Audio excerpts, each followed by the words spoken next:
क्या अब देश का नाम सिर्फ भारत होगा, इंडिया हट जाएगा? हमारे साथ मौजूद हैं संजय राउत जी, शिवसेना के सांसद। संजय जी, चर्चा इस तरीके की होने लगी है, खासतौर पर जो आप लोग यानी कि विपक्षी पार्टियां ये कह रही हैं कि संविधान में संशोधन करने की तैयारी कर रही सरकार।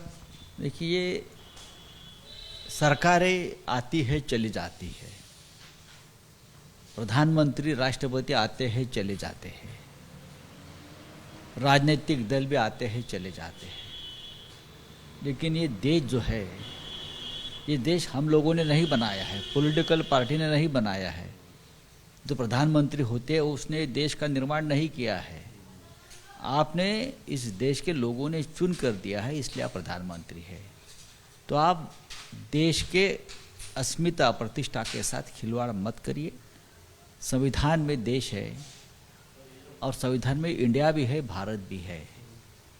ये आपको कुजरी आ गई किसी को, हम लोगों ने इंडिया बना दिया, हमारा गठबंधन, तो आप डर गए। अब इंडिया का प्रचार शुरू हो गया है, जहाँ जहाँ भी इंडिया का नाम आता है उनको लगता है हमारा इंडिया का प्रचार हो रहा है। तो आप कह रहे हैं कि इंडिया के डर से, आप लोगों का जो गठबंधन है उसके डर से ये किया जा रहा है? डेफिनेटली ये तो डर है, ये भय है। इतने डरपोक लोग हमने जिंदगी में देखे नहीं भाई। अरे आओ, सामना करो, जो होगा वो जनता तय करेगी, पब्लिक तय करेगी, सामना करो। आप देश का नाम बदल देते हो डर से। इतना तो डरपोक सरकार हमने देखा। क्या आप चाइना से लड़ोगे और क्या आप पाकिस्तान से लड़ोगे?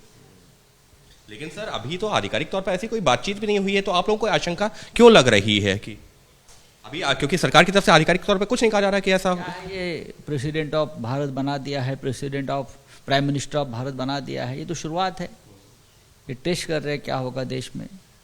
लेकिन इतना आसान नहीं है देश का नाम बदलना, देश का अस्तित्व मिटाना। ये तो देश का अस्तित्व, आपने तो नया भारत बनाने की बात की है, न्यू इंडिया। तो आप कह दीजिए prime minister of new India, prime minister of new Bharat, president of new Bharat. आप नया भारत बनाकर दिखाइए। ये जो भारत बना है ये आपने नहीं बनाया है। सर, बीजेपी के नेताओं का तो ये भी कहना है कि इंडिया डेट इज भारत लिखा हुआ है संविधान में ही, तो उस पर जो है आपत्ति क्यों हो रही है? कोई आपत्ति नहीं है, आपत्ति रहने की कोई जरूरत नहीं। इंडिया भी रहेगा, भारत भी रहेगा। अगर किसी को चाहे तो हिंदुस्तान करो ना, करो। देश तो देश है, नाम बदलने से क्या होता है? बस सर, दो सवाल, क्योंकि कोऑर्डिनेशन कमेटी की जो पहली बैठक होनी है दिल्ली में 13 सितंबर को, क्या कुछ होगा इस बैठक में? क्या रणनीति तय होगी? इसीलिए तो बैठक है, कोऑर्डिनेशन कमेटी बनी है, सभी प्रमुख पार्टी के दलों के लोग उसमें है, 13 मेंबर है। शरद पवार साहब ने पहली मीटिंग बुलाई है, उसमें बहुत से काम जो है, जिम्मेदारियां हैं, वो फिक्स की जाएगी। लेकिन सर, कहा यही जा रहा है कि इतने सारे मतभेद हैं, जैसे अभी जो सनातन धर्म वाला ही मुद्दा आ गया, जिस पर ये हो रहा है कि किस पार्टी का क्या रुख है, आप लोगों की पार्टी का क्या रुख है, जो जिस तरीके के बयान आ रहे हैं सनातन धर्म और हिंदू। कोई चिंता की कोई जरूरत नहीं, हम आपस में निपट लेंगे। सर, सनातन धर्म को लेकर के आप लोगों की वैसे पार्टी का रुख क्या है, जिस तरीके से बयान दे रहे हैं उधर? गर्व से कहो हम हिंदू है, ये हमारा नारा था और रहेगा। अब कोई किसी पार्टी की अलग राय है, इस देश में लोकतंत्र है, फ्रीडम है, लेकिन हम तो गर्व से कहेंगे हम हिंदू है। बस सर, आखिरी सवाल आपका, मेरे को पता है आपको बस निकलना, आखिरी सवाल। कर्नाटक के मंत्री हैं, वो भी ये कह रहे हैं कि हिंदू यहाँ भारत में आए कहाँ है, हिंदू धर्म ही भारत में का कहाँ है, उस पर ही सवाल उठ गए हैं। बोलने तो जो बोलना है उसमें क्या है।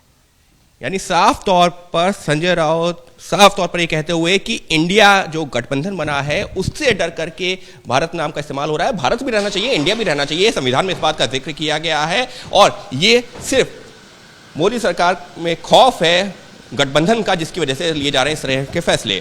सहयोगी कैमरा पर्सन मनोज कुमार के साथ अंकित गुप्ता, बीपी न्यूज, दिल्ली।